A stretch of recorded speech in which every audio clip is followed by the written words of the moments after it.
세상에 어제 이 소식 접하시고 분통 터지신 분들 많으실 것 같아요. 김묘성 기자님. 네, 남북 단절을 공언해온 북한이 결국 북측 지역의 경의선과 또 동해선 남북 연결 도로를 폭파시켰습니다.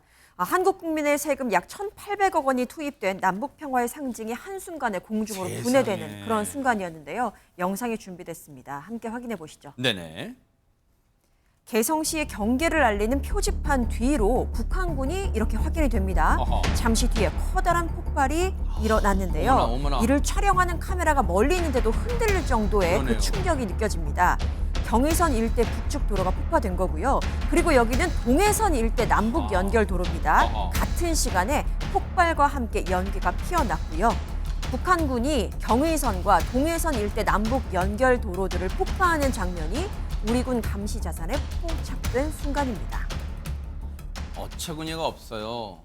이제는 하다 분노할 힘도 없어요. 너무너무 어처구니 없는 짓을 저 북한이라는 데가 저지르고 있으니까 우리 돈 1,800억이 들어가서 만들어준 길이란 말이에요. 하재간 평양 정확히 어디를 저 북한이 폭파한 겁니까 정확히? 예, 합동참모본부가 발표를 했는데요. 15일 낮 11시 59분과 11시 1분에 북한군이 경의선과 동해선 일대 남북 연결도로를 각각 폭파했다라고 하면서 경의선 구간은 군사 분계선 인접 70m 구역이고 네. 동해선 구간은 한 40m 인접 부근인데 저기 판문점 코앞이잖아요. 휴전선 코앞 진짜. 그렇습니다. 저곳을 저렇게 폭파하면서 남과 북을 연결하는 육로가 사실상 모든 곳이 끊기게 됐습니다. 야, 근데요 혹시 경의선 이런 거 예전에 들어보시지 않으셨어요? 바로 이곳이 어떤 도로냐? 이 장면 보시면 아 이거였구나 하실 거예요. 영상 보시고 이어가 보도록 하겠습니다.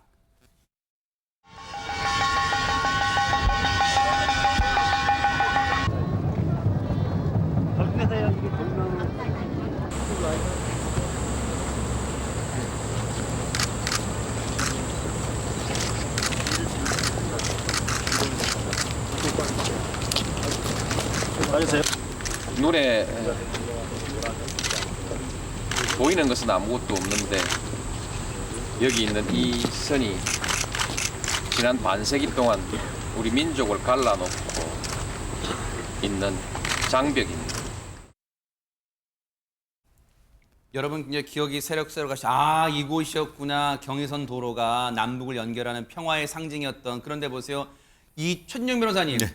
김정은이라는 이 인간이요. 참 진짜 무지막지한 게 자신의 선친 그러니까 김정일 위원장이 당시 노무현 대통령하고 진짜 어렵게 남북 평화를 해서 평화의 상징처럼 만들어놓은 그 도로를 한순간에 날려버려요. 공중으로 날려버려요. 이걸 진짜 그런 짓을 하고 있어요. 이거 진짜. 그렇습니다. 사실 2020년에도 그 개성의 남북교류 협력을 상징하는 협력사무소를 폭파해버렸지 않습니까? 그걸로도 수백억 우리나라의 자산이 날아갔었는데 저 장면 그랬었는데 이제 지금 4년 뒤에 남북 평화 통일의 상징이라고 할 수 있는 경의선 도로를 끊었다.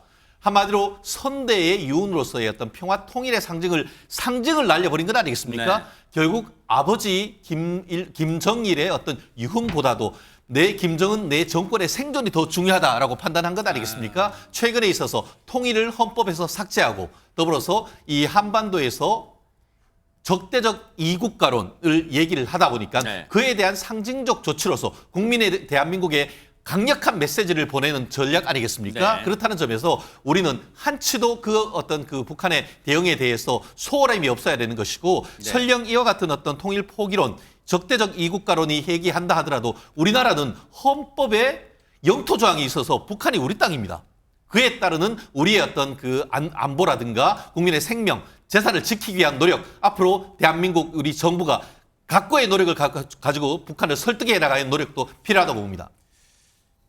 그 언론들 대부분이 폭파 쇼라고 얘기를 하고 있어요. 쇼 맞죠. 지금 우리 돈 얼마가 들어갔어요. 근데 돈의 문제보다도 지금 북한이 이런 짓을 하고 있어요. 근데 보세요. 앞서 북한군이 영상 촬영도 하고 막 그러잖아요. 이걸 전 세계 폭파 쇼를 알리는 거예요. 근데 보세요. 더 웃긴 건, 더 기가 찬 건 우리 정부 고위 관계자가 지금 얘기를 해준 거예요. 당시 저 폭파 현장 주변에 검은색 저 일본제 차량 있잖아요. 렉서스 차량이 등장했대요.